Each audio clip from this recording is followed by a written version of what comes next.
everyone, and welcome to the show. This is episode number 37 of Pop Culturally Deprived, and today we're going to be talking about seasons 4 through 10 of Doctor Who, minus River Song, on your I Kept Biting Them.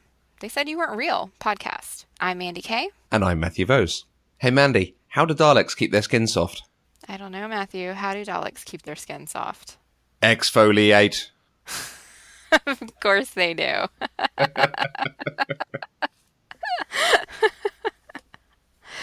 Oh, that reminds me. A friend of mine sent me a picture this week of his favorite coffee mug, and it was a Dalek, and it said caffeinate.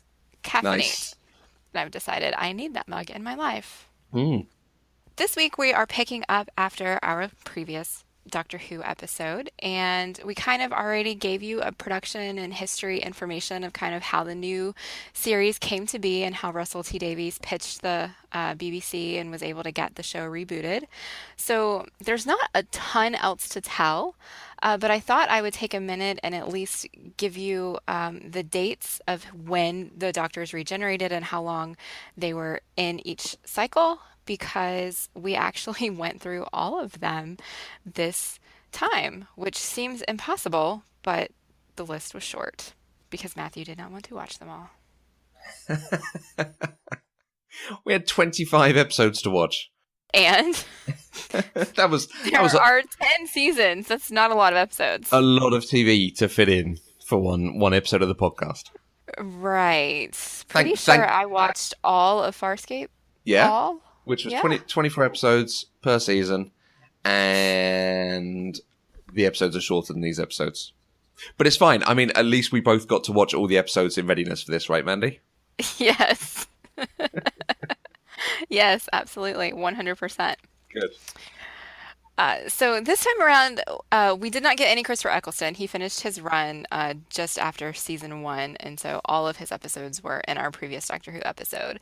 So we started this time with more David Tennant, who is Matthew's very favorite Doctor.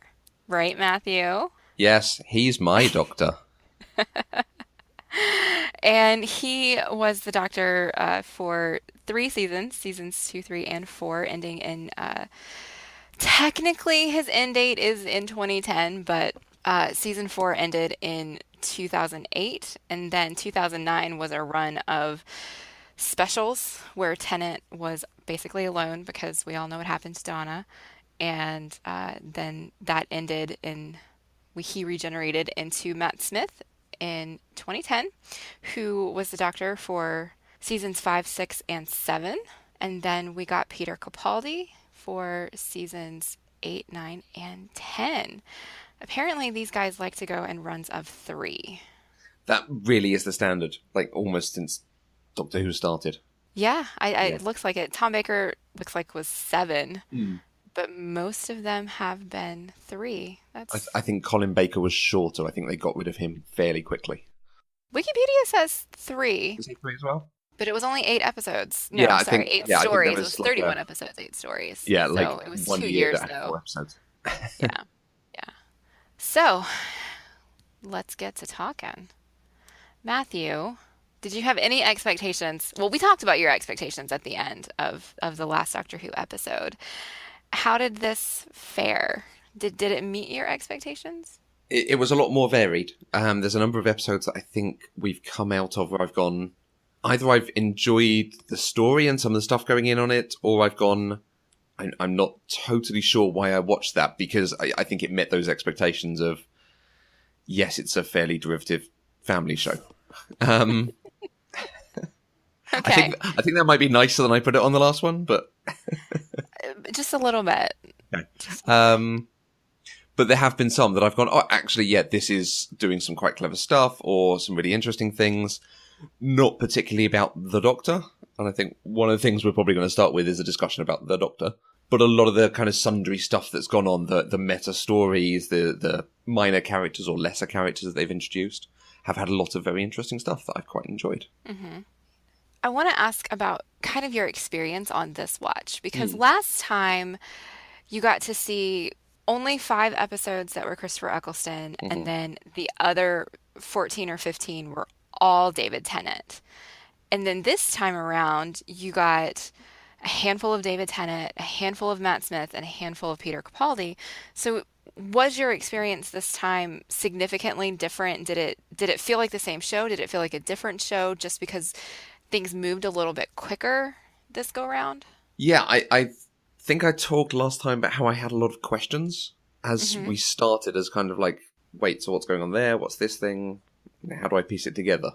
I think I've had more questions this time, but because I've had such large jumps in watching the period. So I've not seen all of the meta story. So obviously we will be coming to the River Song episodes next time. But I've not seen Clara's origin, and I've not seen a lot of the stuff with Peter Capaldi, except for the very end. I've seen some of Missy, but not huge amounts. So there's a lot there that's intrigued me, and perhaps it might even be once I've finally seen them, I go, it was better being intrigued. Oh, once I finally see them, does that mean you're planning on watching even more Doctor Who when we're done? The River Song episodes. Okay, but the River Song episodes don't talk about Clara or Missy. Okay. And you specifically just said that you might watch Clara Origin or more about Missy. I feel like you're trying to skip to the end of the conversation. No, I just want to know, are you going to watch more Doctor Who because you liked it? Really, I just want you to admit that you liked it. Yeah, there are things in here I liked. Yes. When you say to me like, "Oh, I'm trying to force you to admit this thing," it makes me want to lean into the opposite even harder. Be I like, "Yeah, know. yes, there's stuff I liked. Let's talk about the stuff I didn't." Yeah, And that's yeah, not fun yeah. for Okay. anyone. It's going to end up with one of us crying, probably me. Okay, fine. The comparison between the Doctors has been interesting, particularly I think coming off our conversation last time about the different ways that we saw them, what we took away from the performance of the Doctor, and the way that the different characters were written and they responded to people. So I've been looking for, as I watch David Tennant, can I see what Mandi sees in him, what reinforces the way I've seen him, and questioning whether I've taken the right judgment on it or not. And in fact, that led me to watch The Waters of Mars last night. So I reached out and asked for people to say, what are his more dramatic emotional episodes? So not necessarily the ones where he's doing his arms in the air, jumping around, manic thing, where Right. we actually get to see him emoting and doing some of the stuff I think you've quite enjoyed from him, really feeling for Yes. people and wanting to do stuff. So I wanted to make sure I'd given him a fair chance, having then seen other Doctors and gone, I can see it more with this guy, but not with this guy. And then it was almost distracting moving into Matt Smith and going, why does this not grate as much as it grated with David Tennant? Or why do I find him a bit more charming? And then even more so with Capaldi. I think both he and Matt Smith, I find them easier to watch than David Tennant. Is it an actor choice? Is it something where you just don't enjoy David Tennant and not necessarily just the Doctor? Or is it David Tennant as the Doctor that you don't like?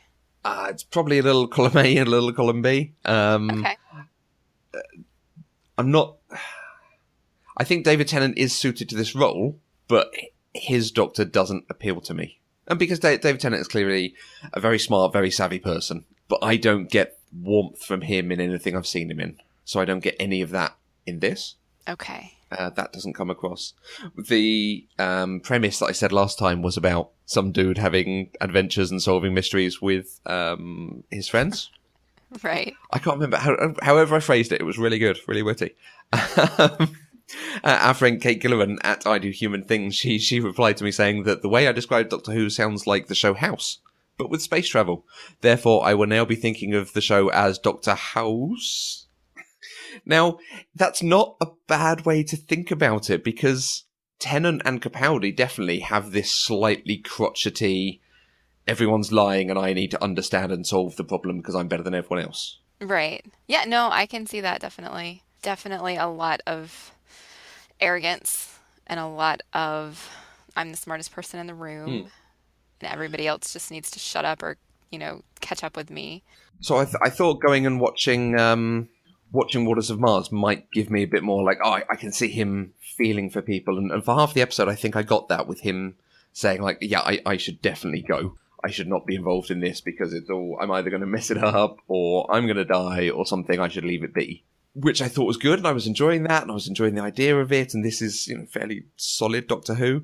And then he does decide to go and save him, so I was like, oh, okay, I can see that he's caring about the people here, because he can't just watch them, or just watch them die.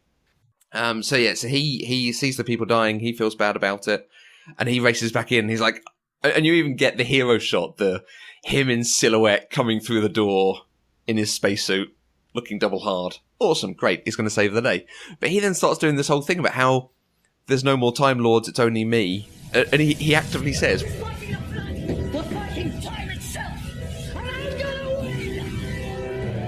And at that point, I was like, okay, no. Yeah, he wants to beat everything. He wants to overcome every puzzle, problem, or situation that's put in front of him. And I really like the twist at the end of that with her killing herself, because she understands the ramifications that he is trying to work around. Right. That was very nice. So it kind of bolstered my opinions on him. But knowing that was coming, I was like, oh, okay, yeah, this is him doing his character thing. I'm not feeling that dissonance of expecting to see him emoting and being a heroic figure. I'm seeing him being what I thought he was. Right. And, I mean, I did warn you before you watched that one that you weren't going to... If the reason you wanted to watch it was to try and feel better about Tennant, that wasn't the right episode to watch. But it was an important episode for his character arc. At least for the rest of us. Maybe not for you, because that episode is important because it shows why the Doctor should not be alone. That's really what the show is trying to tell us. In that episode is, and there were several specials leading up to that, after he had already had to wipe Donna's mind, and so, he had told Wilford he was going to go off on his own, that he didn't need anybody, and, he had all of these specials doing things, just kind of one-off adventures. Right. And they kind of progressively got more and more intense, culminating with the Waters of Mars, where he decides that he is the answer to everything. That he can solve everything, that he has nobody to keep him in check. And that's why in The End of Time, when he's talking to Wilfred and he starts crying and he tells Wilfred, traveling alone. I thought it was better of them. But I did some things that went wrong. I need... Oh, my word. this is specifically what he was referring to. Okay. And so I think seeing it out of order may have lessened that impact for you. You probably didn't even remember that was a line and put those two things together. But from a character building perspective, it's to show why the Doctor needs to have his companions and why being alone, especially when you are literally alone, he is, as far as he knows in that moment, the last Time Lord on Earth. The last Time Lord in the universe. And so it was intense and it was hard. But for you, I think, since you had kind of always seen him as somebody who just always wants to win, you didn't feel that same impact. And I appreciated them leaning back on that point when we got to Peter Capaldi, because when he was first cast, I watched his first episode, Deep Breath, to see what it was like. And it's a largely ordinary Doctor Who episode, but I thought, I'll watch that again to see if it lands any differently this time. And there is a whole thing with Matt Smith, as he's about to regenerate, phoning Clara to tell her, no, don't leave me alone. Things go really bad when you leave me alone. Please, please don't leave me alone. And I was like, okay, yeah, this is coming back to some of the stuff we've seen previously, and reiterating that point. Right. Okay. Which I liked. I'm happy to hear that. So we've talked a little bit about David Tennant and a little bit about Capaldi, but not a whole lot about Matt Smith. Is there anything that you can pinpoint with Matt Smith that made you take a liking to him more than the disliking that you had of David Tennant? Is there something about him that you can point to that you can say, oh, he does this better, or I like the way that he portrays this emotion better, or something? If we're talking actors and like our experience of actors from other places feeding into something, I should possibly not like Matt Smith. It's slightly weird seeing him with a British accent.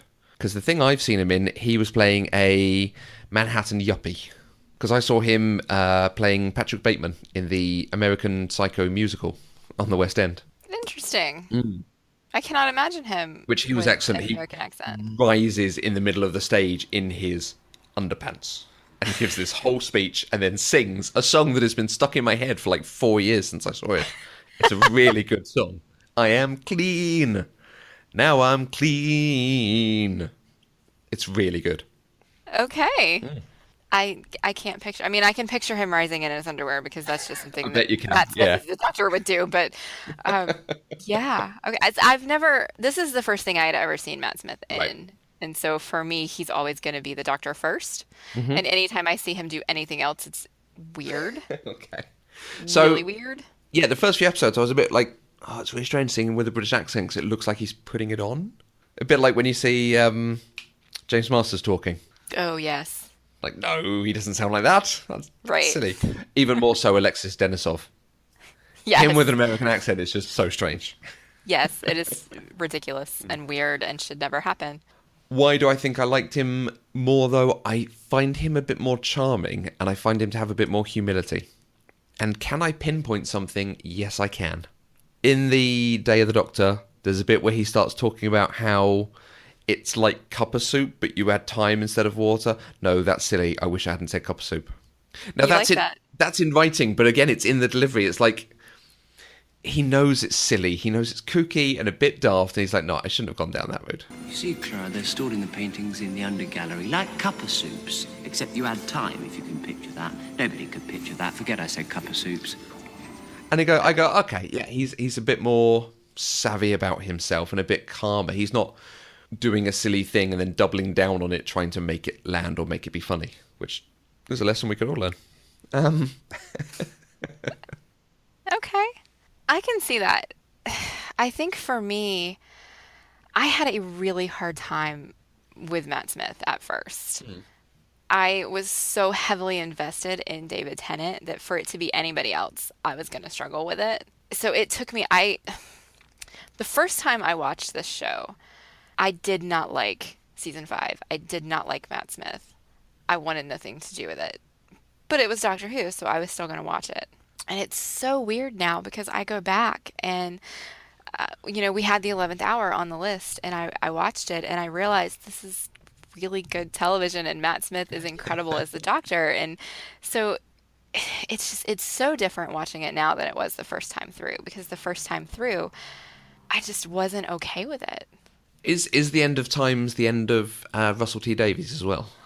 Yes. I think it does. You can really feel that Stephen Moffat wanted to put some of his own stamp on it and take it in a slightly different direction. So I think that definitely comes into bear. Whereas Russell T Davies was obviously building on 4 years that he'd done himself. So he was trying to make everything land in those last few episodes. But he had his own baggage that he'd been bringing along and wanting to deal with in the characters he'd been running and the actors he'd been dealing with. So suddenly to have Matt Smith coming in is very much let's wipe it all away. New theme tune, new budget, new actors, new TARDIS, new everything. Right. And it is very much a restart for the whole thing. That actually makes me want to ask you a question. Okay. Because random thoughts just pop into my head. I think I noticed in your thoughts, one of the episodes that we watched did have the introductory voiceover from Amy. Yeah, yes. Yes, it did. No, yes, you are absolutely right. And I was going to talk to you about that. There was an episode that had a, Space, the Final Frontier, the Doctor Who Yes. edition. Yes, it did. That was The Girl Who Waited, which is a season 6 episode. Okay. And I had to actually go back and look this up because in my memory, I don't know why, but I had remembered Amy doing that voiceover for all of season 5 and 6, but that was incorrect. They put the voiceover in series 6 because Matt Smith coming in as the Doctor in the 11th hour was such a huge jumping off point for new people coming to the show that once they got to season 6, they wanted to give it something for people who didn't really know any of the backstory, Right. hadn't seen anything. And so they put that in there. And it annoys me to this day. It's really strange, and because Doctor Who's never had it, so it just felt out of place. Right. Well, and also because they had Amy do it, they made it sound like the show was about Amy and the Doctor. Yeah, yeah. When I was a little girl, I had an imaginary friend. And when I grew up, he came back. Doctor. He comes from somewhere else. He's got a box called the TARDIS that's bigger on the inside and can travel anywhere in time and space. I ran away with him, and we've been running ever since. And it's not. She just happened to be there for that season, and so it does bother me a little bit, but I can understand why they did that, because I think it was when Matt Smith came on in 2010, that's really when like there was this huge surge of popularity for Doctor Who, at least here in the States. Kind of feel like it was always popular over across the pond. Yeah, definitely since that point, we have more episodes set in the US, I feel. Oh. Or with moments in the US. That I saw on the list. That's interesting, because you've only seen like one or two, right? That Yeah. were set in the US? Yeah, but There will be compared to like more. none ever. Yeah, there will be more next time Okay. when we go through River Song's story. Because last time you, in your production thing, you'd found a thing about the pitch that Russell T Davies had done, where he talked about wanting the Doctor to be like your best mate you could want to go down the pub with, and we're going to throw out all of Doctor Who's backstory except for the good bits. Mm-hmm. I feel like he didn't tell Stephen Moffat that, because basically from Matt Smith onwards, they really start pulling things back in, and aliens that haven't been seen in ages, or characters that haven't been seen in ages, references to UNIT becomes a much bigger thing. We've got, I'm trying to think of other things, well, the Time Lords and some of the backstory of the Time Lords, some of the stuff with the Master. Mm-hmm. It feels like it's leaning more on the pre-Russell T Davies era. Yes. I think that's Stephen Moffat being Stephen Moffat. I mean, Stephen Moffat kind of... In my perspective, Stephen Moffat kind of took on this, not quite unlike the way that you see the Doctor, as this, I am the smartest person in the room and I have all of the answers. Okay. For him, Doctor Who and Stephen Moffat kind of became synonymous a little bit during his showrunner years. And honestly, even during Davies' era a little bit, Stephen Moffat's scripts were different. And you could tell they had a slightly different vision than Davies did. And so I think Moffat just kind of always knew what he wanted. Okay. And always knew where he wanted to go and was just waiting until he could. Yeah, because I think I know what you're referencing. Things like wanting to explain the 13 regenerations rule, or explaining what happened in the Time War, and how did Paul McGann become Christopher Eccleston and so on. Right. Except Paul McGann did not become Christopher Eccleston. He became John Hurt. Yeah. I think I said this last time, but it breaks my heart that Christopher Eccleston did not come back and do that 50th. It would have been a significantly stronger episode. Like, it's a good episode anyway. I mean, I particularly enjoyed that. But if they hadn't had to do the whole thing of like, oh, no, wait, I became a warrior doctor? So you would have rather not had John Hurt in it at all? Yeah. And it be Paul McGann becomes Christopher Eccleston, and Christopher Eccleston is keep the idea that he's a warrior rather than a doctor, or that his anger helped do that and so on, but it being about his decision leading into Rose, and what he does just before we actually meet him for the first time. I would have liked that. But I like Christopher Eccleston a lot. I like what he brought to it. I do too, but I really like John Hurt as the War Doctor. I like what he brought. I liked his interaction with Tennant and Smith. Things like... Years. No. The sonnet would take centuries. Oh, we might as well get started. Help to pass the timey-wimey. Do you have to talk like children? What is it that makes you so ashamed of being a grown-up? Ooh, The way you both look at me, what is that? I'm trying to think of a better word than dread. You know, he's constantly talking to them like they're children. And I don't know that Christopher Eccleston could have pulled that off. And I feel like, at least for the story that we got, we needed that. But you're right. If it had been Christopher Eccleston, we would have gotten a different story. Yeah, there is that as well. John Hurt is sublime in that episode. I mean, he's one of the greatest British actors ever. And he is just fabulous because he buys into it and he acts like the Doctor at times, but then at other times he's got that sort of husky, really intense thing going on about the decision he has to make. And I think when I'd watched it first time round, I hadn't quite grasped that when Paul McCann becomes John Hurt, he becomes young John Hurt. John Hurt spends like hundreds of years fighting the Time War, and eventually it keeps going, and that's when he gets into the no more point. Right. I don't think I'd quite gathered that last time. Right. And you wouldn't unless you had seen that special, the minisode. Oh, I saw the minisode, but it's just because of his distorted reflection at the end. He's supposed to look like a young John Hurt. Right. Because they described it at the time how he was going to be a Mayfly Doctor, the regeneration that lasted only a short time and so on. It's like, that doesn't quite fit, but I can also see what they're talking about there. Yeah. But the 50th is a good place to pick up on the bits of the Doctor that grate on me. Because they're in full flight at times during that episode. The kookiness and the silliness. I think that's the only time I've seen so far of Matt Smith grabbing a fez. It will not be the only time that you see the Doctor with a fez. I did make a note of, like, I think Mandy stopped me from seeing him with a fez so that I don't have to groan at him all the time. Not intentionally. Okay. It will come up later. But, I mean, come on. Fezzes are cool. And the whole, I mean, the kooky thing I mentioned, it doesn't go very far with me.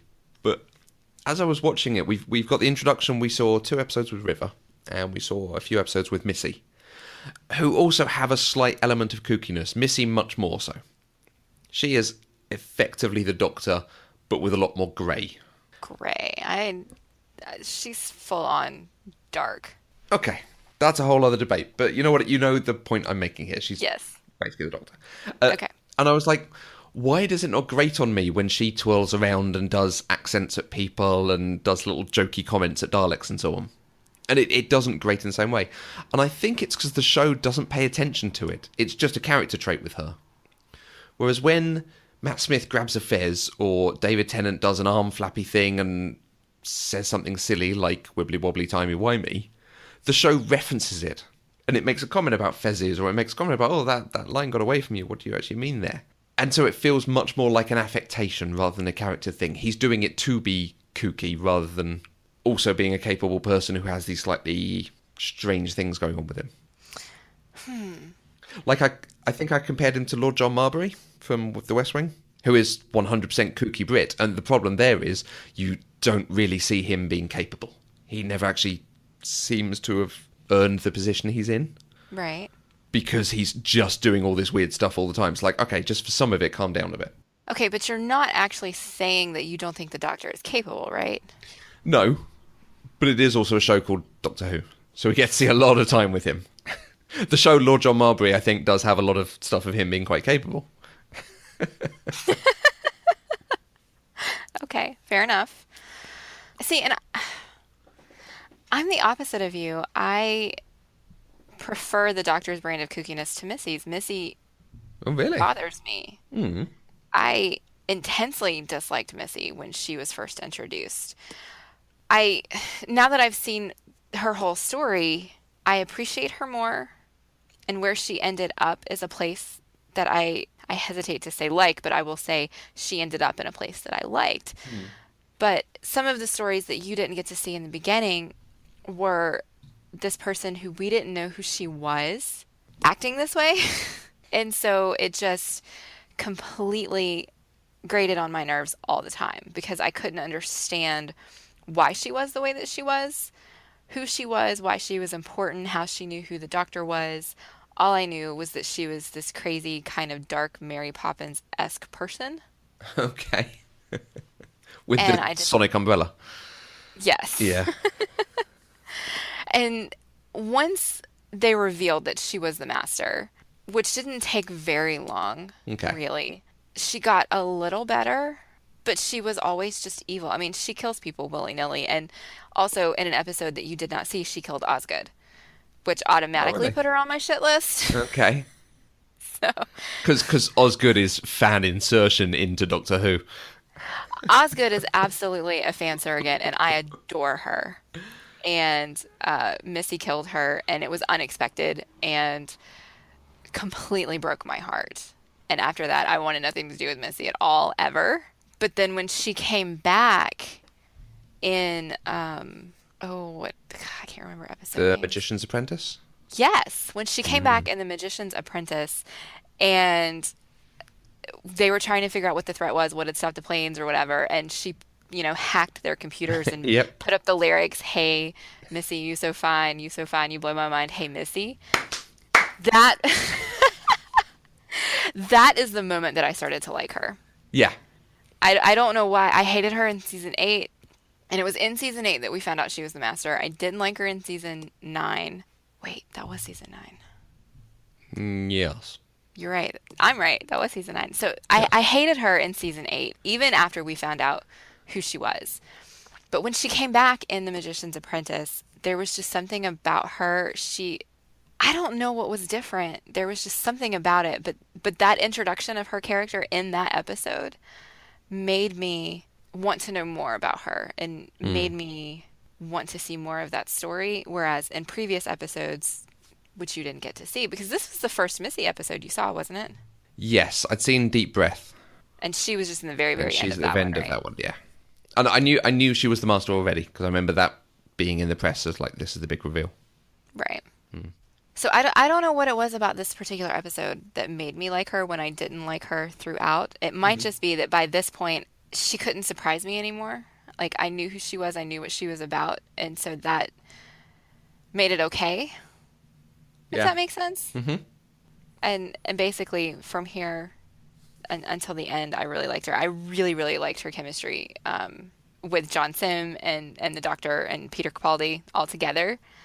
And towards the end of season 10, I thought that was really great. But her kookiness did not do her any favors to start with. Interesting. Yeah, it might be because I missed the show figuring out how to deal with her. I've only come in and seen her when they're like, oh, okay, got it. Let's do this in this way. Yeah, that's a good way to put it, I think, is they were still finding their feet with her when they introduced her. And by the time we got to The Magician's Apprentice, it was pretty solid. So that makes a lot of sense. And it's really quite clever because the casting of Peter Capaldi, obviously he's a much older Doctor than we've had. Certainly in Matt Smith and a fair bit older than David Tennant as well. So you can't really do the love story that we've had with Amy, with Clara, with Martha and Rose and all of them, John Barrowman and who goodness knows who else. That's not fair. So you have this also slightly older woman who can flirt with him, and you can see that going on with there, but she's also, from what I saw, pitched as the devil on his shoulder, where Clara is the angel. But Yes. she's a bit more fun as well. A bit more fun. I just love Yeah, let me just kill these people randomly for no good reason. Just Yeah. to make sure you know I'm still evil. And you saying to me that she kills Osgood and it's unexpected, it gives me a bit more respect for the show. Because that's one of my complaints, is when the Doctor's going to die, because we've had all this publicity about who's going to be the new Doctor. We generally know when companions are leaving, because it's reported kind of in the same way. So the show doesn't have a huge amount of capacity for surprise in its main cast. I know Osgood Okay. isn't in the main cast, but she was clearly quite beloved because of the fan surrogate thing. Right. So I go, okay, they actually are prepared to do things to kill the darlings. It was very upsetting.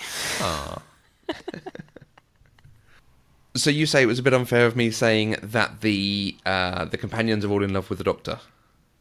I've particularly enjoyed it when we've had companions who are not romantic interests for him. And particularly because that gives them the opportunity to have their own side stories. They are not the story, so they can have a bit of a side mission or a B plot going on at the same time the Doctor has a thing going on. And in the style of awkward writing, sometimes the B plot influences the A plot. I'm referring to The Rings of Akatan. But we've had a few others where there have been a couple of different things going on, so that's been quite nice.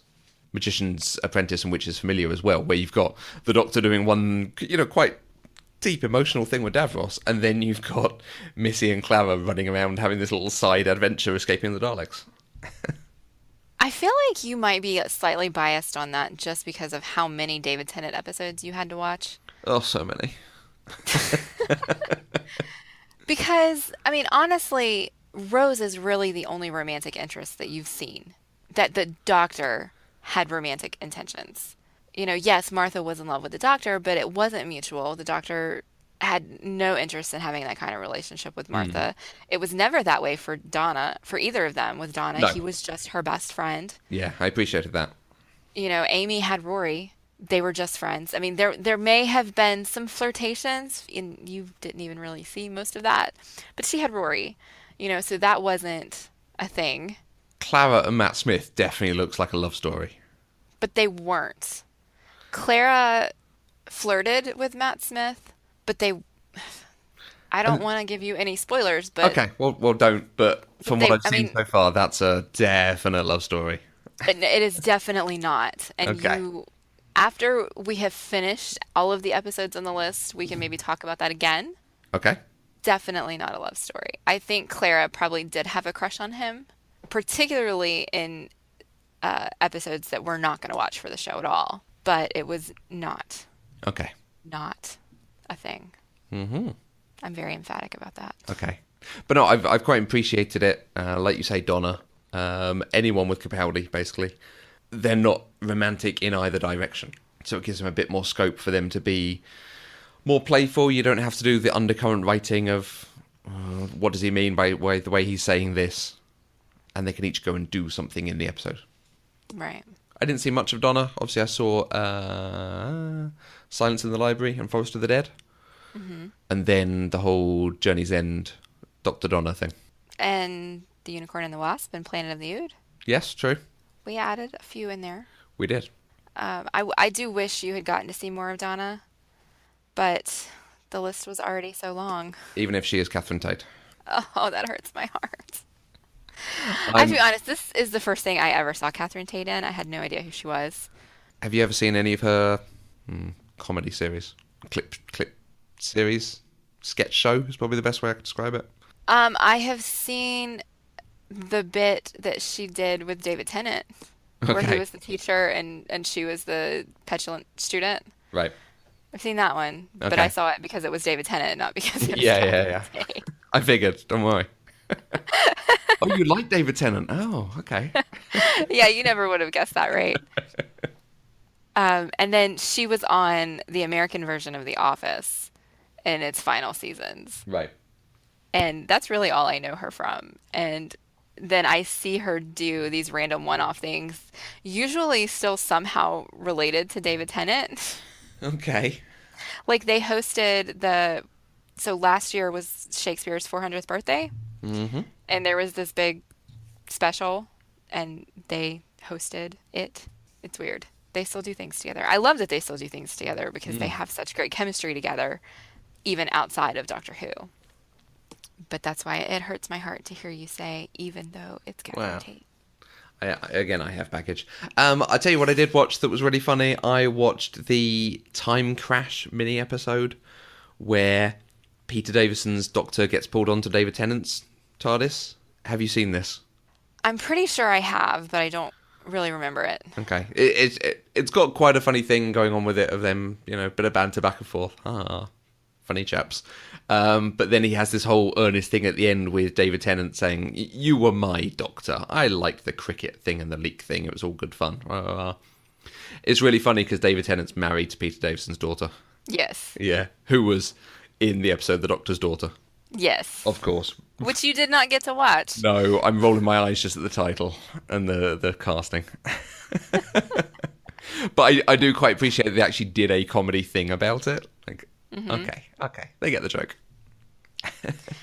Okay, so you like some of the comedy, but other bits of the comedy make you groan and roll your eyes. Yeah, the comedy. Does it just kind of depend on how you're feeling that day? The comedy thing that was done for the charity event, yes, that was quite funny. Okay, no, there is some good comedy in here. Do you want some specifics? Yes, I am always keen to know the things that you actually liked and thought were good about Doctor Who. John Hurt about the sonic screwdrivers. Oh, the pointing again. They're screwdrivers. What are you going to do? Assemble a cabinet at them? Why are you holding them like weapons? They're scientific instruments. Not water pistols. Yes. That was good. Yes, I like that that. was fantastic. Yeah. There you go. So, episodes without the Doctor. I was doing a whole thing on companions. We've had a few episodes without the Doctor. Only one, I think, in this set. But I do quite enjoy them to see a little bit of either, particularly where we saw with Turn Left, what would happen if the Doctor wasn't around, but also what happens to the people left behind. I think Turn Left kind of continued that, but then they brought Billie Piper back. And Billie Piper is basically the Doctor in that episode. No, she's not. She kind of is. She's basically standing in for him. My silence is me heavily disapproving with you. Okay. Disapproving with you. Disapproving of you and disagreeing with you. How about that? Okay, cool. That's all I've got to say. I mean, because I disagree, and so I don't know if there's anything else to say about that. You think Okay. one thing, I think another. But I did enjoy the story for seeing what would happen if the Doctor wasn't there to solve some of these crises and deal with the situations, and then the dystopian future of what might happen and go on. And then moving into Stolen Earth and the quite nice ideas of building machines with lots of planets, that Hitchhiker's Guide idea, or moving things around the galaxy. There was some good stuff in there. I wanted to ask you, did Turn Left confuse you at all? I mean, because it leaned very heavily on past stories and adventures that we saw that you did not get to see through this process. Was their explanation good enough for you, or were you confused at all? Obviously I didn't get specifics, but I figured like, oh yeah, that's a thing the Doctor probably would have solved. Oh yeah, that's a thing the Doctor would have solved. Okay. Yeah. I mean, the idea that the episode itself was very much the episode Happy Birthday from Angel, where we see what would have happened if Cordelia hadn't been there to support Angel. Right. So knowing that, okay, so it's very like that story, I can transfer some of that thinking over to it. Okay. Because I'm basically a computer. Well, yeah. One of the things that I noticed you talk about a lot in your notes was that some of these episodes felt like really good sci-fi stories, and some of them felt like sci-fi stories that were written for people who don't like sci-fi. Yeah. Can you kind of explain the difference to me for what you mean there? Like, can you give me some examples? Ooh, examples. That's going to be harder.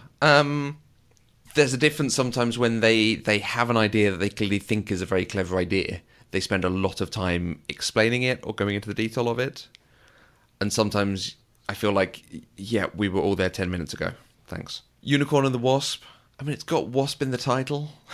Like, we had a clue about what was coming. Especially when you tell us that the unicorn is a thief. Like, okay, there's not an actual unicorn in this episode. I'm disappointed, but fine, I'll move on. So, like, oh, it's a huge wasp. Okay, now deal with the huge wasp. They then spent a lot of time running around and trying to deal with what's the person trying to steal and people not believing about the wasp and so on. It just felt, we've got it. You could have written a better Act 3 to this. Okay. Yeah? I don't disagree with you. It's not one of the stronger episodes. Okay. So there's lots of episodes like that, and I think there is a purpose to them. I think they give us character. So they give us a lot of chance for people to have interactions and to show the development of the companions, particularly, and their understanding of this universe. To show us the relationship between the Doctor and the companion and the sundry people they meet on each adventure. But I quite enjoy when we get to see some interesting science fiction. Something like, oh, that's quite a clever thing to do. So what's immediately jumped to mind is the massive ship going into the black hole in World Enough in Time and the Doctor falls. Mm-hmm. That was quite a nice idea. And then taking it further with, you've got Cybermen who are moving at a faster pace than you are, so they're evolving faster. And you even see, like, better versions of the Cybermen as the episode goes on. Right. That was quite a nice idea and quite a nice way to do it, to start off with a minor threat becoming a bigger threat within the span of one episode, where it didn't have to do what they did in Time of the Doctor, where they had to show it over a very long time, so you had to keep putting all the makeup on Matt Smith to show things moving on. Right. Okay. That makes sense, yeah. I think the note you're particularly referring to is Heaven Sent, which is a Doctor Without Companions episode. And I really enjoyed it because it was a very good idea in the end. but it felt like they took a whole episode to get there where it could have been half an episode. See, and I really dislike that episode. Really dislike that episode. I don't really know why. I think I don't appreciate the story they're trying to tell with that episode. Okay. But I also don't like. I'm trying to think of the way to word what it is about it I don't like. I think part of it is because it was punishment for the Doctor, who is a character that I love, and so he spent 4.5 billion years essentially being tortured, and that's why I don't like it. I mean, no, he didn't. And that's part of my issue with it, because there's this whole thing of like, oh, he's now huge as ages old. He's not, because he just recreated himself every time. Right. So even if it takes him a few hundred years, maybe, to get to that point of trying to smash through the substance that's 400 times harder than diamond, it's not the billions of years it's led to believe. So when we come into the next episode, they seem to ignore that fact and be treating it as though all that time has passed for him. For that iteration of the Doctor, correct. Yeah. It did not. He was not alive for 4.5 billion years, but that cycle still took 4.5 billion years. You know, and I don't know. There's just something about it that my mind can't really do the mental gymnastics necessary to really understand what they were trying to tell me. And so what I got out of it was, we're punishing the Doctor for 4.5 billion years. And so I didn't like the episode. Okay. But that doesn't really surprise me, because you and I come to Doctor Who for very different things. The things that I like generally are not the things that you like, and vice versa. Yeah, because I think some of those, even if it's a fairly standard Monster of the Week invasion type episode, you really enjoy it if there is good interaction or good character stuff going on. Mm-hmm. I'm thinking very specifically there with the Zygon inversion invasion episodes. Yeah. No? No. I'm just remembering. So Matthew and I were having a conversation the other day, and Matthew asked me, I don't understand why these episodes were on the list. And it broke my heart, you guys. It broke my heart. Because I think those are two of the very best episodes of Doctor Who that we've had in the new era. And so it was hard for me to see why someone else wouldn't see that. So now that you've brought them up, why do they seem to be lesser episodes or kind of irrelevant episodes to you? The species invading Earth and trying to take it over or start a war on Earth feels like a story we've seen a lot. So I'm watching it going, okay, the Doctor's going to solve this because he stopped the Daleks doing it, he stopped Cybermen doing it, he stopped countless others doing it. That dude from Love and Monsters, that was his end goal. So it didn't feel like anything, and I'm now, you can hear I'm stuttering a little bit because I'm thinking, is this a representation thing? I watched this wondering what the Doctor's going to face next and see what the Doctor's going to face up against. And the Doctor, his whole thing about everyone's unique and talking to people, it doesn't resonate with me. But is that because I see myself represented in the Doctor? And we've talked previously about how representation matters in different things, because he's always been some white guy. Right. Do you see what I'm saying? Does that make any sense? Is that ridiculous? Do we need to cut this whole bit out?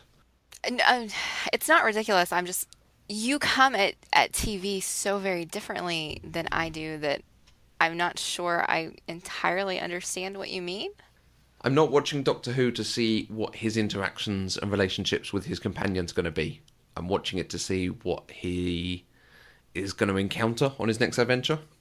I think you watch it and you're particularly interested in what are his companions going to learn, what are their interactions going to be, and their relationship with him. No, No? particularly in later seasons, no, because of my issues with Clara. I do. Don't you effing tell me I'm represented by Clara. I will burn this house down.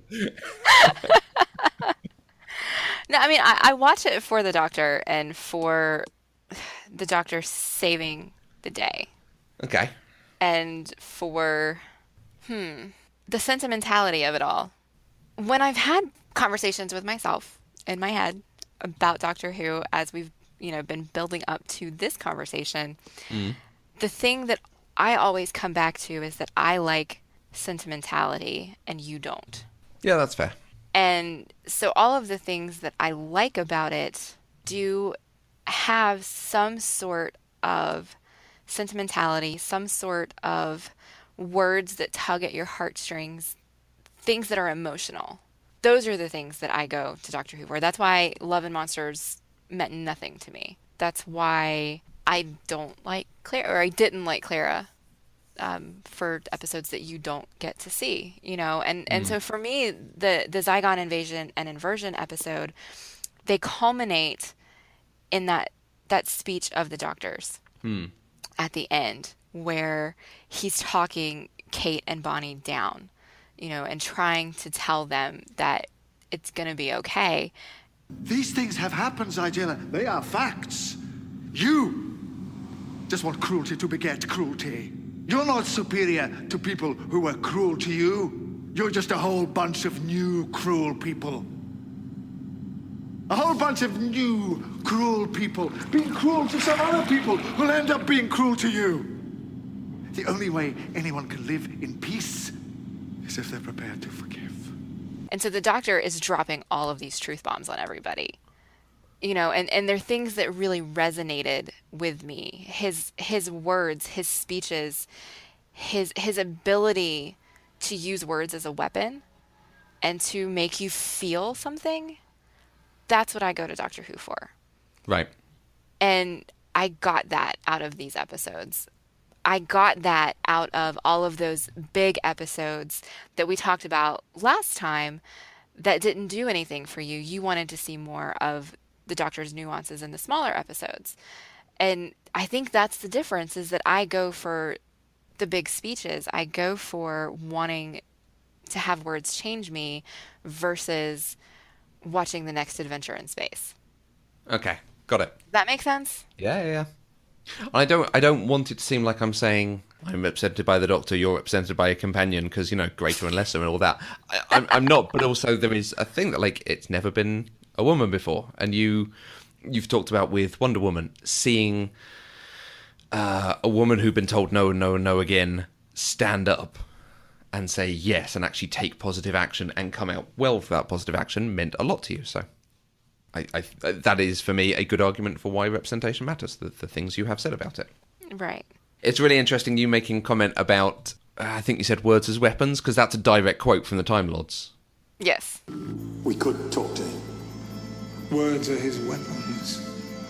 When did they stop being ours? And I really like that, and that's emblematic to me of the sort of thing I want from it. I talked a bit about Doctor Who on Jeb Bartlett's My President with Lani, and I said how this is a show that sort of celebrates intellectualism and conscious thought and action overcoming war and savagery and cruelty and just general violence, where other shows don't necessarily celebrate it, but it does come down to who can hit the hardest. So I like seeing Doctor Who where it is something about his capability and the capability of the people around him that he chooses to surround himself with. I enjoy seeing that, but I don't want to see it if I've seen it time and time again. So I've particularly enjoyed it when we've had good science fiction, a good episode that introduces a new concept, something we've not thought of before or not seen. Something like the Weeping Angels is leaping to my mind because that's a sort of alien I don't think has been introduced before. And he found a way to solve it by getting them all around the TARDIS, making the TARDIS disappear, and, that actually completely defeats them. That's very cute. I'm smiling. You guys, you can't see smiles on podcasts, and I'm sorry, but I'm smiling. So that's my reaction to that, and people who have seen Doctor Who will know why I'm smiling and not saying anything. Okay. Honestly, what keeps coming to my mind, though, is what makes it different from, for example, Star Trek. I mean, Star Trek is basically the same thing over and over again. It's just a different alien species. Oh, yeah. Like, Star Trek built the Planet of the Week concept. But Star Trek is your favorite. It's what you go back to it over and over again. So what makes that different? What makes that more enjoyable for you than the way Doctor Who does it? Star Trek generally does it first. Now, Okay. I know there's probably 100 people out there shouting at their podcasting device, phone, maybe. Whatever you're listening to us on. I have said how I found stuff in Doctor Who derivative of things I've seen elsewhere, particularly at Star Trek. Now, Star Trek's had hundreds of episodes as well, so it's had an opportunity to do everything first. And it doesn't always do everything either first or differently in every single time. Sometimes things in Star Trek are derivative of itself, and that's frustrating as well. But I like that Star Trek is more science fiction-y sometimes than Doctor Who, that it is the logical extension of natural stuff in the world. It doesn't introduce elements of magic or time travel that sometimes we do, or don't ignore the rules that we've set for ourselves.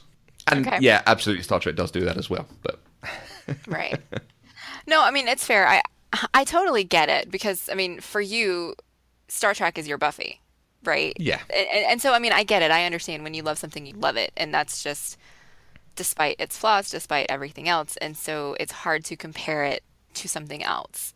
And just because you like one thing doesn't mean you have to like this other similar thing. It was just, that was where my mind went. Can I throw in some comments from one of our listeners? Yes. That I help explain it a bit for me. Okay. Doctor Who is very much a family show. As I said before, I watched it when I was a child, and it is something you can watch with your kind of preteen children. Some of it's a bit scary, some of it's a bit racing sometimes, but generally it's okay. And our friend Katie Shrew, talked about how she hadn't enjoyed the writing, particularly with Matt Smith, but then her son, who I think is about 8, has started watching it and become a really big fan. And they've had to skip some episodes and fast forward episodes. But apparently there were moments where he's been watching it and gone, I've got no idea what's going on, but I love it. Oh, that's wonderful. And isn't it? It's just absolutely perfect. Yeah, sometimes the writing's not good and it's not great and it's not cohesive, but it does have an element of silliness and fun. It's a nice introduction into some of this stuff. Right. So when I've made comments about this is science fiction for people who don't know or like science fiction, that is kind of it. It's making it accessible by giving it some of this kookiness that's not necessarily the most developed, but it is quite accessible. Okay. Talking about the writing, did you see any improvement in the writing or the writing style as we moved from, Russell T Davies to Stephen Moffat, as we transitioned from Eccleston to Tennant to Smith to Capaldi? Did it all just remain kind of kooky and incohesive, or did it get better for you? I didn't think I did as I was watching it, but then as it got later and later, I started realizing, yeah, actually it is a little bit more mature, and it is paying a lot more respect to its own backstory and incorporating things from the years. Things that I've gone, like, I have no idea what a Mondasian Cyberman is. Like, I thought they were just Cybermen. I didn't know there was a variant, but okay, cool. It knows its thing. And our friend Jan, at JLMO, said that they've been watching Doctor Who with their daughter, and it's gotten way darker and not for kids in the Moffat years. As much as I have issues with Davies, I felt like he understood it more as a family show. And those last couple of episodes, World Enough and Time and The Doctor Falls, yeah, there were some quite dark things in that. Like the Doctor racing around blowing up Cybermen. Mm-hmm. And then some slightly more adult moments between the Master and Missy. Yeah, yes. I could definitely see a difference in there. I don't think we had anything like that in those first few seasons. No, not at all. Even, which is interesting because we talked about the darkness of the Doctor in our last Doctor Who show. We spent a significant amount of time talking about the darkness of the Doctor because Eccleston and Tennant both just had this quality about them. And I feel like as the show has gone on, the darkness has been lifted from the character of the Doctor, but it's kind of evolved into the show itself. If that makes sense. I mean, on a different scale. I mean, it's not like the show is dark just because it thinks it murdered all of his people, but it's evolved into, the word you used was mature. And I think that's an interesting kind of juxtaposition between the two ideas. I saw Facebook is so wonderful and always shows us what we posted on this day in previous years. And so one of my Facebook memories this week. Can I just pause you? I call that feature previously on Matthew. So, folks, Yes. previously on Mandy. Previously on Mandi, I had a Facebook memory from 2014, from this week in 2014, and it said, "I definitely like Clara better now that she's with Capaldi. I really like him too. He brings a darkness to the role that I can't explain, but it's a nice change." And when I read that, I just started laughing. Because I remember having that thought. I remember thinking, wow, Capaldi's just so dark in this role. But going through the show this time and watching so quickly through Eccleston, Tennant, Smith, and Capaldi, it's not Capaldi who's dark. Because when you look at the evolution of the character of the Doctor that we've seen, he started off really dark because he's coming in from the perspective of, I'm the last Time Lord because I just killed all my people, to at the end of Smith and Capaldi, he understands that he didn't kill all of his people. He's grown as a person, he's got family and he loves people and he's got best friends, so the Doctor himself is not darker. And what I was mistaking as the Doctor's darkness that I was seeing in Capaldi is really the darkness of the show, as you and Jan have both illustrated. And I just think that's so interesting because I didn't notice it watching the show live because there's so many pauses and it takes so long to get a new season of Doctor Who. Now, I'm sorry, Sherlock fans. I know it takes you guys longer, but it takes so long to get a new episode of Doctor Who that when you're not watching it all at once, you don't see that. And so you just kind of think, well, the Doctor's dark. The Doctor's always been dark. But that's not true. And I thought that was just a really interesting thing for me to see this time around because it was a new perspective. Yeah, and definitely, like you were saying, with the introduction of Missy, someone who does just kill people, that's proper dark. And when things have killed people before, they've been faceless, mannequin aliens or horrible-looking aliens or Daleks who we can accept are very scary. Right, not somebody who looks like us. Yeah, who we're supposed to actually like and empathise with, sympathise with, want to succeed. I'm having all these thoughts because this is not something that I had ever really thought about prior to this watch through. Okay. So, this watch through gave me all sorts of Good. new things to think about. And as much as I have been so pro David Tennant and pro Rose, trying to just hammer that into you that you need to like them because they're my favorite and they're the best. I was really surprised on this watch through at how much I really enjoyed everybody else. Because my memory is just David Tennant is my Doctor, and so everybody else is just kind of a byproduct. But that's not true. I really, really like Matt Smith. I really, really like Peter Capaldi. I like the evolution that the Doctor has taken. I like all of the new relationships that he's had. And yes, while David Tennant is still my Doctor and his relationship with Rose is always going to be the first thing I think about with fondness whenever I think about Doctor Who, it's not the end-all be-all that I had previously thought it was.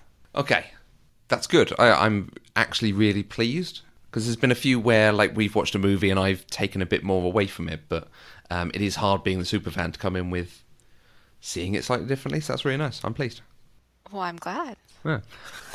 Quick fire round then. I'm going to ask you some of the questions from our listeners. At Gypsy Book Nerd, favourite companion, go.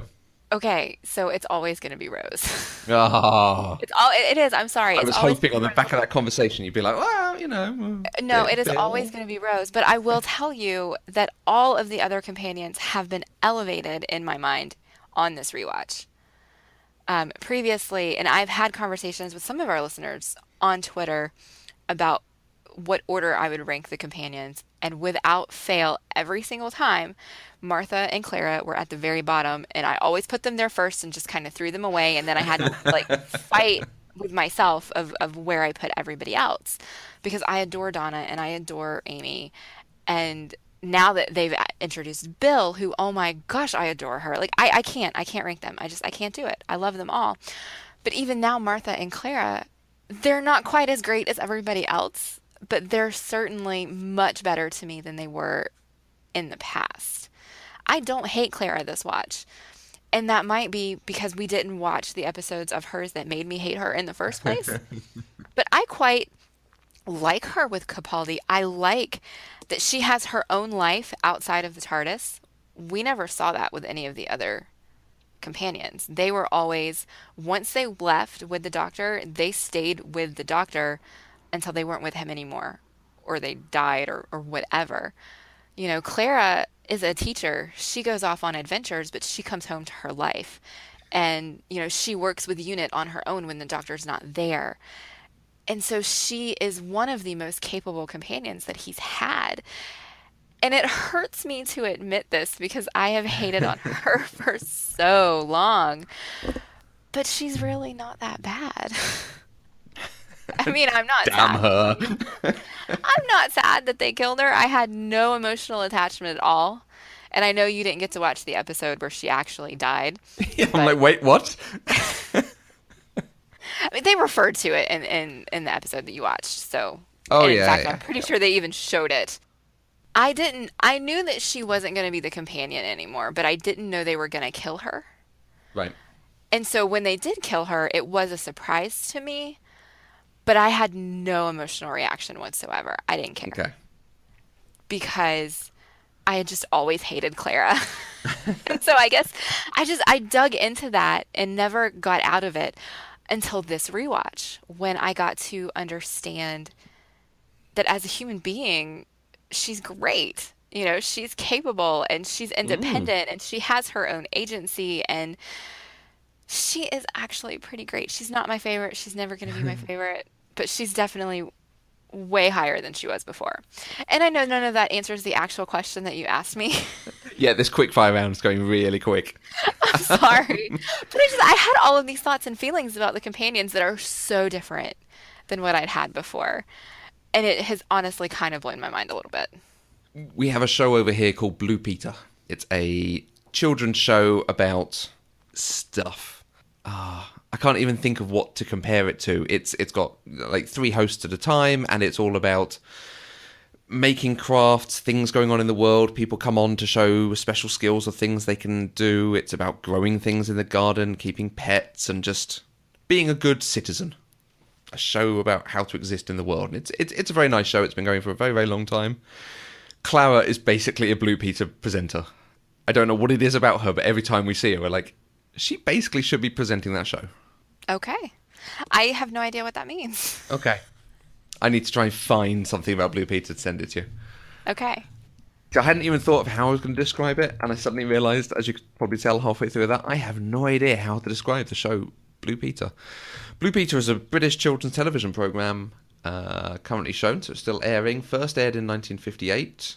Goodness. It is a magazine entertainment show containing viewer and presenter challenges as well as famous art and crafts makes. Okay. Yeah. It sounds interesting. It's good. It was a regular watch for everyone. And there's just something about her that she should be a Blue Peter presenter. Okay. So, question 2. I'll try to be quicker this time. No, it's fine. It's fine. It's all good fun. If you had to face a monster, which one would you face? Thank you very much at Metzgirl Kimberly. Oh, wait, but you didn't tell us who your favorite companion was. Oh, I answered on Twitter, and her question to me actually was, do you have a favourite companion? And it's, well, maybe. If I had to say on a quick round, it's probably Donna, but just because of the Dr. Donna moment. Okay. Yeah, I will accept that. There are a few bits in there that made me genuinely laugh, so. Okay. So which monster would I want to face? I don't want to face any of them because I would die. I am not clever and I don't have the doctor on my side, so I would die. Probably. Wow, I should have read the outline more and have been prepared for this question. It is a great question, isn't it? It is a really good question. I mean, I don't want to say the Cybermen. I don't want to say the Daleks because they would kill me. I don't want to face them. Like, I'm trying to think if any of the monsters that we've seen are something that I think I could defeat. Honestly, the answer is likely no. So, my favorite monster, of course, is the Weeping Angels. So I'll go with that one, but they would kill me. Yeah, that's what I said, because you'd have an interesting adventure with them. That is true, because the way they kill you is they send you in the past and you still get to live out your life. It's just not the life you were supposed to have. So at least I wouldn't die right away. Yeah, I'll go with that. I also said for an interesting adventure, the Master. Particularly when he had superpowers. Suddenly the Master comes back and he's got superpowers. After some witches boiled him in a cauldron. That was a particularly weird opening. That was more like Buffy than anything. Yeah, that episode was weird. It kind of completely disregarded all of the rules of the universe that we had previously been shown. Yeah. And it really did kind of introduce an element of magic. Yeah. That we haven't really seen since either. The whole thing was a bit strange. Yeah. And finally, 2 questions from Dr. Kelly Jones. What has been your favourite episode so far, and who is your favourite minor character? My favorite episodes are The Stolen Earth and Journey's End. Because of the sentimentality of it all. I love all of them around the TARDIS. Yes. Yeah. I love all of them being back together. I mean, even Jackie and Mickey, I love it. It makes my heart sing when I watch those episodes. And they will always be my favorite episodes. To answer a question that she didn't ask, though, my favorite story arc is one you haven't seen yet. It is the River arc. Right. Which we will talk about next month. Okay. Which is interesting because that's not a David Tennant arc at all. And yet, if I ever talk about my favorite season of Doctor Who is season 6, which is a Matt Smith season, and not a David Tennant season. And it still surprises me every time I say that, but it's just true. That's fair. You love Hush, but you don't like season 4 of Buffy. Very true. Very true. Deep stuff going on here. Favourite minor character? Osgood. Okay, that's fair. How about you? She is you, so... like, kind of, yeah, right? I don't walk around wearing outfits that the Doctor has worn in the past. No, you've just got bits of him tattooed on you. So... And I do stalk David Tennant and have my picture taken with him every year, this year in a Doctor Who-inspired dress. So, yeah okay, I'm basically Osgood. That your granny thought that you were dating David Tennant. Which, I love her. She's awesome. She can stay. Yes, that was amazing. Favorite episode so far? It's probably The Witch's Familiar. Really? Yeah. Okay. I really enjoyed the dissonance where they've got the whole thing of like Davros crying and like us supposed to emote and feel sorry for him and him bonding with the Doctor and all this. And I'm like, my notes are very much like they have not earned this at all. This is bad writing, making us go through this. I don't know. This is not allowed. This is not allowed. Oh, it's a trick. Oh, that's fine. It's okay. Okay, so you weren't fooled. No. Like, watching it, I was like... If that was the thing they were going with, I was watching it going, no, they should not be allowed to do this. They have not written this well enough to make me feel like, Davos is dying and we're now supposed to feel sad for him. Ah. Well, okay, I don't think I ever felt sorry for Davos. I felt sorry for the Doctor. But I was tricked. Okay. I genuinely believed that Davos was being sincere. Right. And even up to... So I recently rewatched those episodes with my mom because I was finally getting her to watch season 9. And when I rewatched it with her, which is, what are we, like 2-3 years after it originally aired, I had forgotten that it was a trick. And so it got me again. And then I was like, oh yeah. So this time I remembered. But it gets me every time. And I think it's because I am going through these episodes kind of through the eyes of the Doctor a little bit, and the Doctor believed it, which is why I did. Okay. But we also recently realized that when it comes to Doctor Who, I'm very gullible. So you absolutely emote with what's going on at that moment, so... I do. I do. Okay. Yeah. So, favorite minor character? It's Missy. Easy.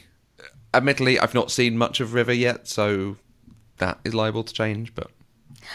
I also wouldn't call River a minor character. She wouldn't have been one that I would have even thought I could choose. I mean, obviously I can choose any character, but you know what I mean. Yeah. I do love River though, but Osgood is me, and I am Osgood. Yeah. Nice. Missy is my favourite minor character, and very much like she and John Sim as well. Both performances I've absolutely adored through it. John Sim, clearly the beginning of End of Times Part 2, had a really good day dressing up as different characters and like doing something in front of a green screen.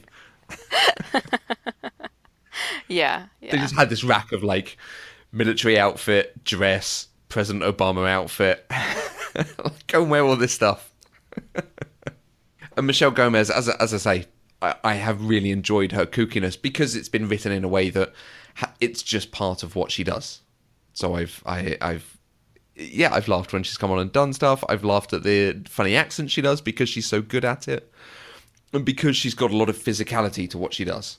I've really enjoyed that. That's coming in and spinning and flailing at people and gesticulating all over the shop. It works for me. I did notice that you quoted her a lot in your notes. Yeah. Her lines make me laugh. Yeah. Okay. I'm having a look at my list of things that I've thought was a favourite. Billie Piper has never been as good in this as she was at the moment. Admittedly, she had this husky thing going on. Why, Doctor? I'm something from your past or your future. Right. Why do we run around in crowds? Because we want to. How do you do?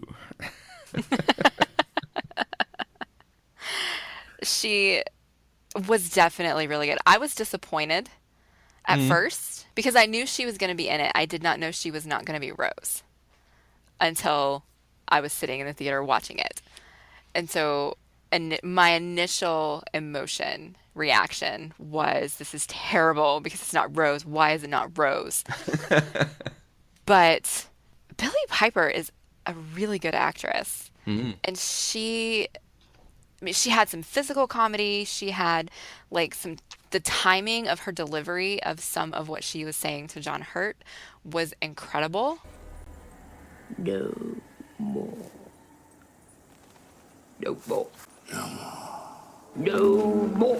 No more. Stop it! No more. No more. And it was great. It really was great. And I can't imagine it being anybody else other than Billie Piper. Yeah. And the writing for her introduction, he picks up the box. He says, "Oh, the interface is hot." And she just gives a, "Well, I do my best." Yeah. It's very nice. And Billie Piper was looking quite good in her, messed up hair and raggedy clothes. Yeah. It's pretty good. I want to move away from some of the obvious things, the larger performances and so on.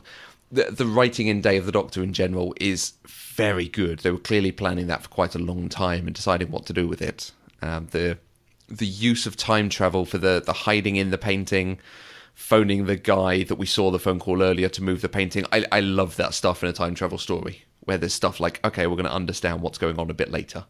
Mm-hmm.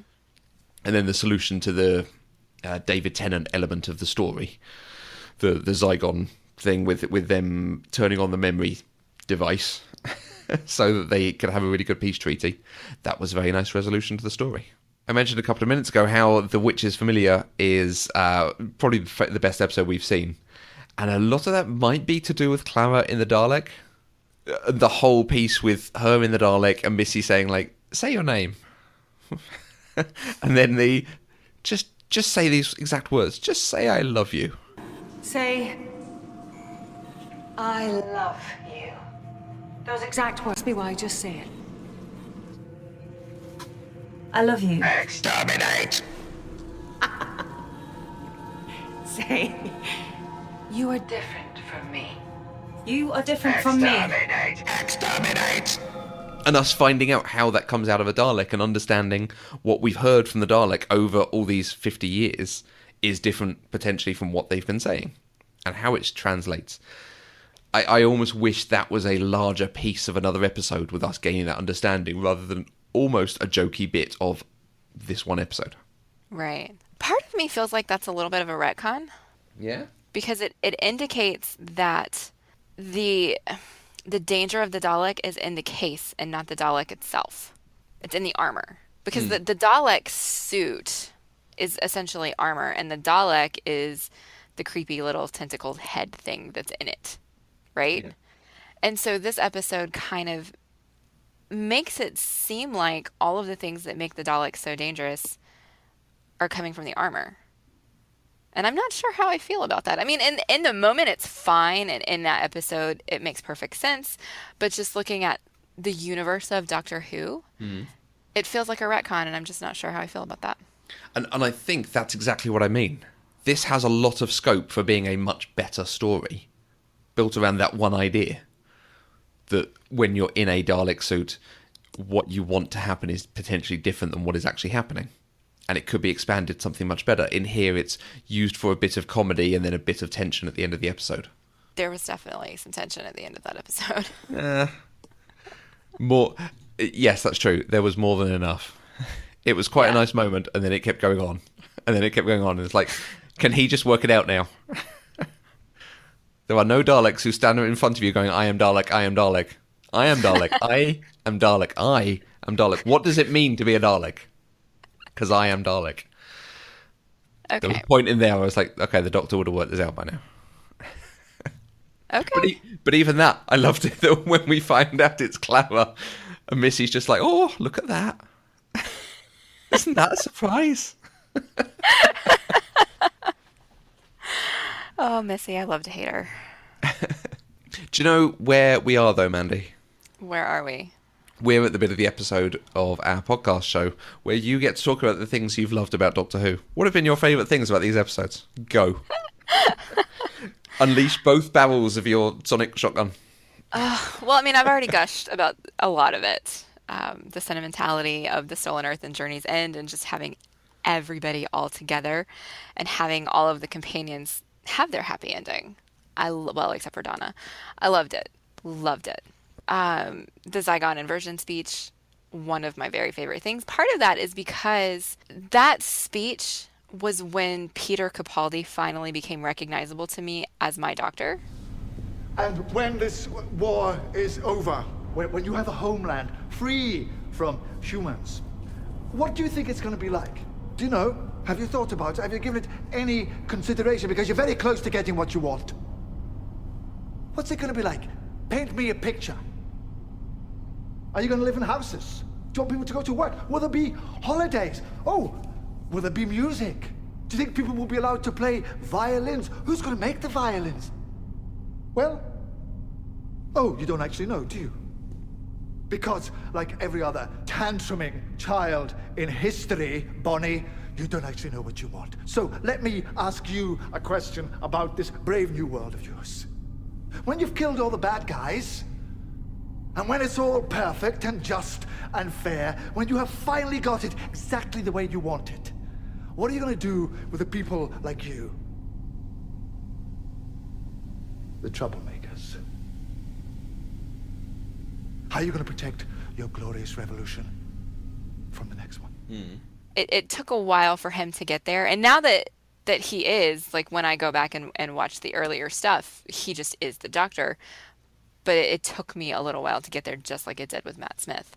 Wilfred is my second favorite minor character. I adore him. The antlers that he wears at Christmas, I have those exact same antlers and I wear them every Christmas. Right. You know, I love his faith in the Doctor. I love his willingness to sacrifice his own life for the Doctor, even though obviously that's not what ends up happening. I just love everything about him. He is a crazy old man who is awesome. And you only saw a little bit of him, but I hope it was enough to make you appreciate him. Maybe? Yeah. Yeah? Yeah, he was a companion who didn't fall in love with the Doctor. Oh, no, wait, he kind of fell in love with the Doctor. Oh, no. Not in a romantic way. No. No. There was some tension there. No. No.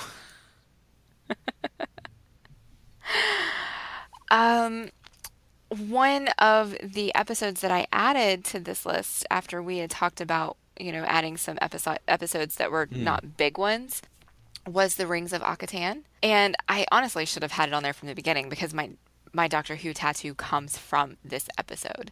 And rewatching it again this time, I was tweeting about it the whole time I was watching it. I kept posting screen grabs from the episode and, images of the Doctor's speeches and everything that he was saying, just because everything in this episode was really good. My favorite bit is obviously the part that I permanently tattooed on my body, which are the words, "You are unique in the universe," which is what the doctor says to the little girl. But the whole thing, his speech to the sun god, and how he had all of these memories and he was willing to let this guy take all of it so that he could protect the people. It was amazing. And that is who the Doctor is to me. The Doctor is the man who says it is defended. He is the man who will sacrifice himself to save other people. And so any episode where he does that is going to be one that I absolutely love. But that's the one that I picked to tattoo. So it had to go on the list. Nice.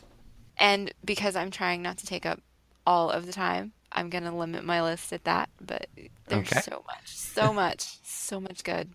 There are stories that I've not seen that I would be interested in knowing more about. I've tried not to Google it, and there have been times when I've what's that thing they reference? Oh no, I shouldn't read that. No.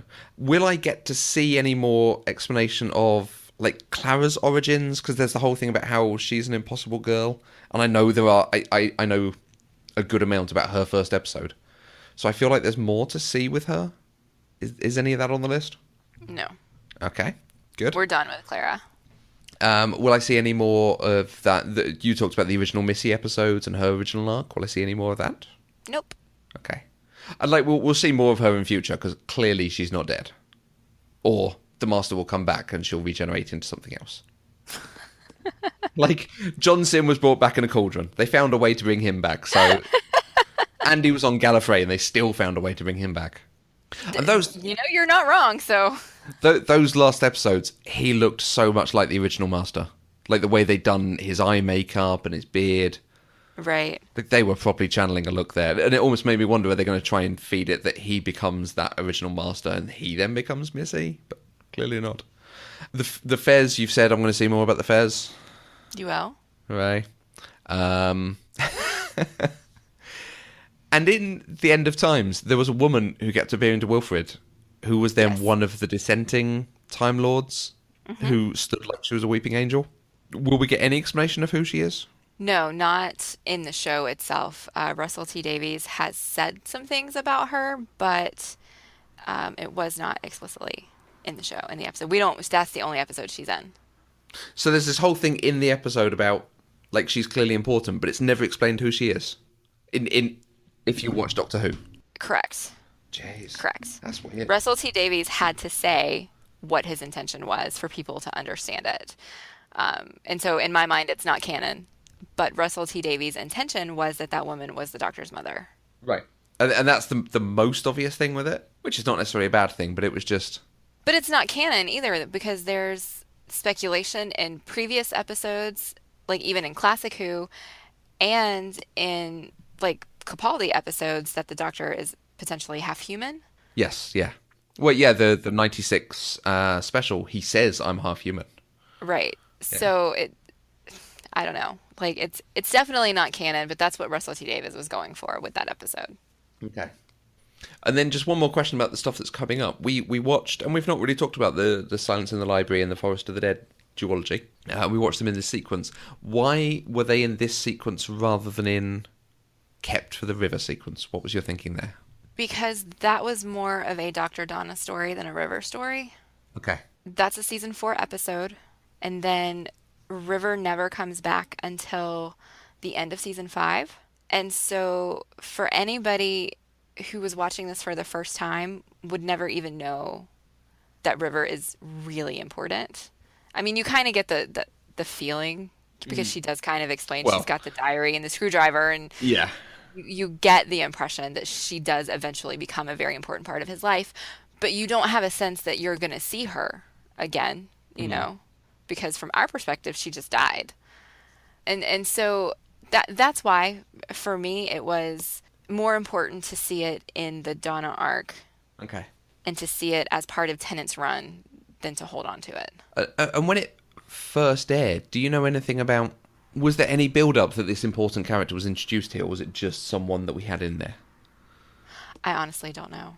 Yeah. It's interesting because those episodes started during Russell T Davies' run, but River's story is all Stephen Moffat. Okay. And so it's... I don't know. I mean, Stephen Moffat wrote those episodes, obviously, so he knew what he wanted to happen in the future.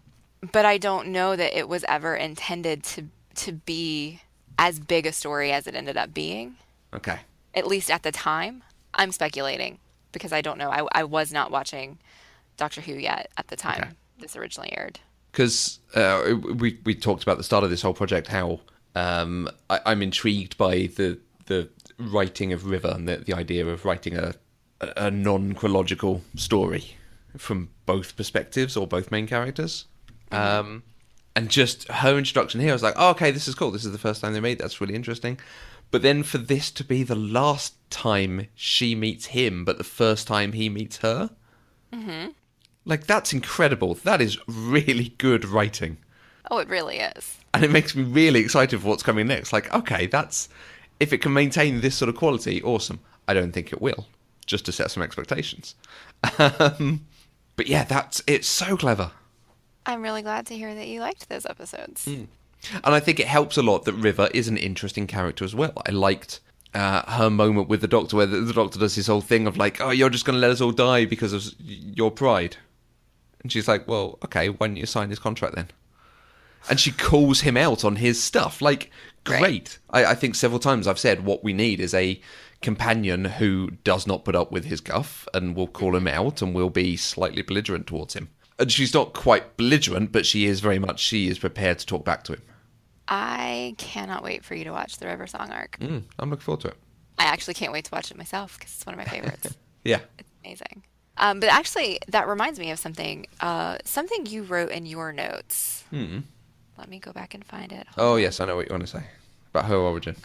Yes, one of your notes for the time of the Doctor, actually, was I might have been wrong about River's origin. So what did you think her origin was, and what was it that made you think you were wrong? Well, I don't know if I'm wrong or not. I thought she had something to do with Amy and Rip Hunter. His name is Rory. Rory, thank you. The dude from Legends of the what are they? Legends of Tomorrow? Legends of Tomorrow, yes. Where he's basically playing the Doctor? Yes. That one, yeah. He's better as Rory. Which you don't know yet because you've only seen him once, but... I thought she was like their daughter or something to do with them, which again, I might not be right or wrong on either way. So who knows? And there was a bit in Time with the Doctor where they talk about... I can't remember what the line is, and I kind of don't want to look it up because I know that I'm going to dwell on it. It's almost the equivalent of me watching a trailer. But there was a line about someone was engineered to come and be able to take you out or fight you at your own game or something. And I think there's a shot of River or some implication that's River. Okay. So. Okay. We'll find out next time. And I also knew that the creature was the Silence because just cultural osmosis, like... You learn this stuff. I've seen enough people make jokes about, like, what's that alien? What alien? Ha ha. Okay. Yeah. Fair enough. Well, I just don't know what you might have picked up and what you haven't because, I mean, look at me. I pick up random things and then I don't pick up, like, super important things. So, one thing that I did not mention in my favorite lines is a line that John Hurt had in The Day of the Doctor. And so I just wanted to circle back around to that because I would hate to not mention it. John Hurt says, "Great men are forged in fire. It is the privilege of lesser men to light the flame." I love that quote. In fact, I have it framed and hanging on my living room wall. That is better writing than Doctor Who, I think, has possibly ever demonstrated. I don't believe that was Stephen Moffat. Okay.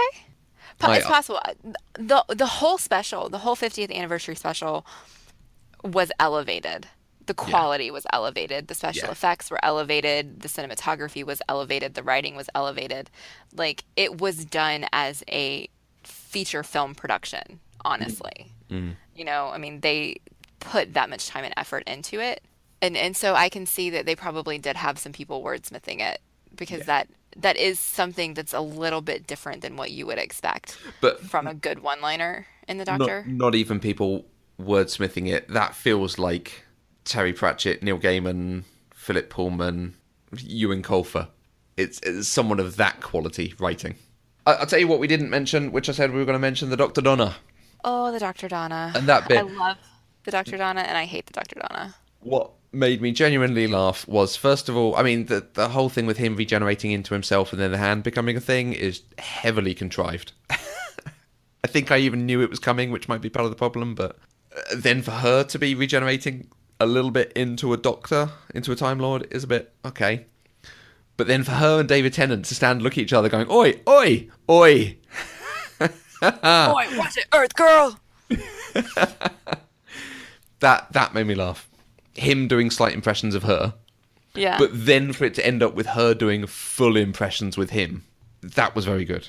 I mean, she has to do a huge amount of, sci-fi exposition-y, technobabble stuff. Closing all Z neutrino relay loops using an internalized synchronous backfeed reversal loop. That button there. But then the closing shot of all of them driving the TARDIS. Isn't it lovely? All the companions together, everyone's driving it. But she walks past John Barrowman and she's like, I think you're doing that best, Jack. Well done.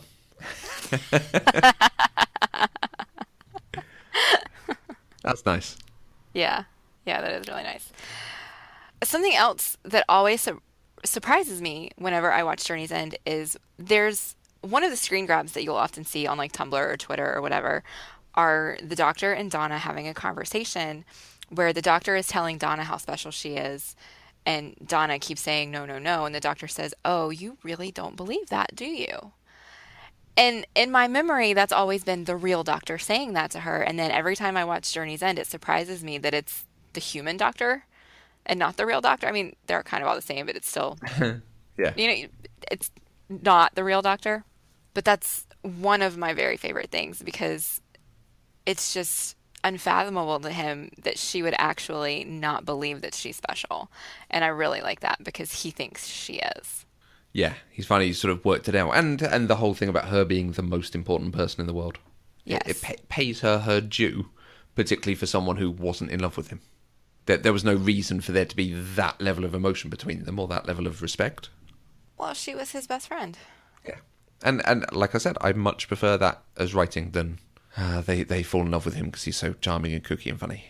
All right. Is there anything else that we haven't talked about that we should talk about? There's a lot that we didn't talk about, but if we talked about it all, this would be like a 20-hour-long podcast. Yeah, we've watched a lot of Doctor Who for this, and we've got lots of River Song to come, and then I think Christmas special with Walder Frey as William Hartnell. Character whose name I can't remember. Actor whose name I can't remember. Sorry. David Bradley. David Bradley, there we go. Yeah, I wanted to say David Harewood, but that's the Martian Manhunter, so it's probably not him. Yeah, no, but I mean, obviously the Christmas special is going to be outside the scope of this podcast because Yes. we will be done before the Christmas special comes out. So we will finish up with River Song's arc next month.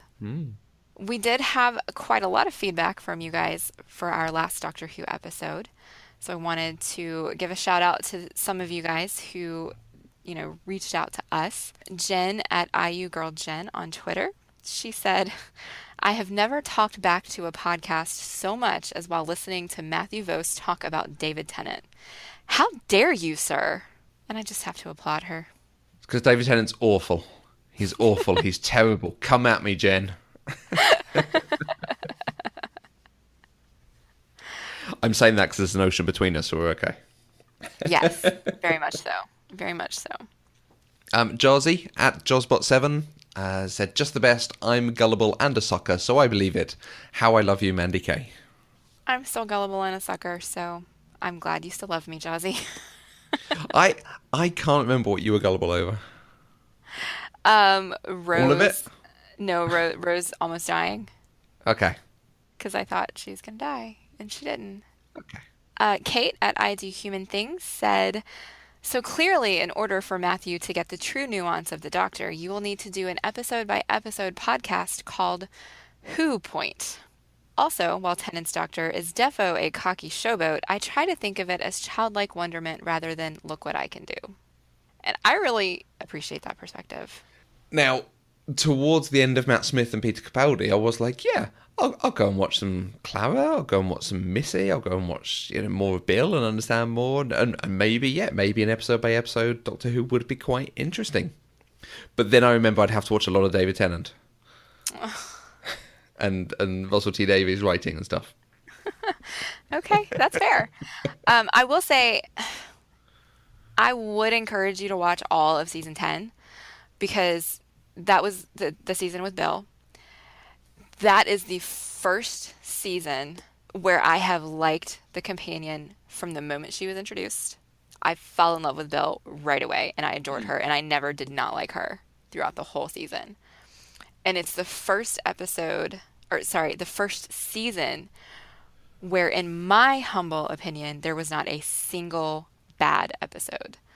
Oh, interesting. Everything was really top-notch. All of the stories were great. Now, granted, considering I go to Doctor Who for different things than you do, you may disagree with me on that. But I just thought it was really spectacular writing the whole way through. And it was great. I was pleasantly surprised by Matt Lucas. Because he's another person who his comedy can be quite flamboyant and a tad annoying at times, but he's downplayed a lot of it. It was only at the very end of The Doctor Falls when he was doing stuff on his own that I was a bit... I'm not quite sure I'm enjoying this, but everything else with him, yeah, I quite liked it.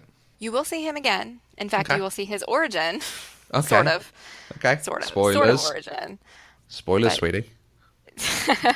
Well, I realized when we were going through these episodes that for you, Nardal just appeared. Like, you had never seen him before. And for us, we had seen Matt Lucas before, and so it made sense. But you seem to just be like, okay, it's a random robot guy played by Matt Lucas. So Yeah. I did enjoy the Paternoster crew. I would quite enjoy a spin-off with them. There was a lot of good writing for them. In again, a very ordinary Doctor Who episode. But the alien dude was very funny. Strax. Where he was like, we shall bring him back here and dissolve him in acid. No. We shall bring him back here and not dissolve him in acid. Yeah. They're all really great. Yeah, I would have had more of their episodes on the list, but the list was already too long. I mean, they're only in a handful. Okay. And a couple folks had asked if I had put the episode on the list where we first are introduced to the lizard people, like Madame Vastra. And in retrospect, I kind of wish I had, but only which because one was that? I want you to watch... I don't remember. It's a season 5 episode. The Cold Earth, I think. No. Have you seen it? Oh, no, that's Matt Smith. Okay, maybe I'll watch it. Yeah, no, it's Matt Smith. It's an Amy and Rory story with Matt Smith. The Hungry Earth and Cold Blood. Yes. Okay. Yeah, it is a two-parter, but it's very interesting. Okay. It's interesting. Maybe I'll note it for future. And our final bit of listener feedback comes from Nessa at Cranky Dragon. And she said, hey, Mandy K, listening to PCD on Doctor Who. I can't stand Eccleston. He makes me want to beat up grass. I heart 10, but yeah, he can be a dick. He learned it from watching Hartnell. Holy TARDIS, the first Doctor was an ass. Amazing Guardians reference in there. I love it. Oh, I didn't get it. That's what Rocket does. He's so annoyed he beats up grass. Oh, okay. I found this interesting because I don't think I've ever met anybody who can't stand Eccleston, but I can certainly appreciate the sentiment. It will be interesting watching this coming Christmas special with someone playing the first Doctor, but that character coming back in, it should be quite interesting. I'm really excited about it. I did watch the very, very first Doctor Who story, The Unearthly Child. Oh, really? It's been a while, so I don't really remember what happens. Okay. But so I have seen William Hartnell as the Doctor, and so I'm really excited to see Filch play the Doctor. Was he Filch as well? Yes. Wow, okay. Because I know what comes to mind is obviously Walder Frey from Game of Thrones. He's Walder Frey, and he's also Filch Okay. from Harry Potter. So I'm really looking forward to seeing him as the Doctor. It's going to be great. Okay. Well, there are so many ways that you can get in touch with us if you want to. You can give us your comments on this or any other movie or TV show we've discussed using the hashtag PCDeprived on Twitter. You can also find us on Facebook and now Instagram at Eloquent Gushing. You can find each of us on Twitter. I'm at Mandi K. And I'm at Matthew Vose. We are completely 100% funded by listeners like you through our Patreon page. Please visit us, patreon.com/eloquentgushing, to find out more, help support the network, help us develop new shows. And remember, if you want to keep up to date with the latest news and announcements, we have a weekly newsletter that announces upcoming shows, polls, and general things that are going on. You can subscribe to it by going to eloquentgushing.com. And we'll be back next week with another episode of Pop Culturally Deprived, where we'll talk about Some Kind of Wonderful with Elsie Escobar of She Podcast and Libsyn's The Feed. Until next time, I'm Mandi K. And I'm Doctor Who. These are my disposables, exposition and comic relief.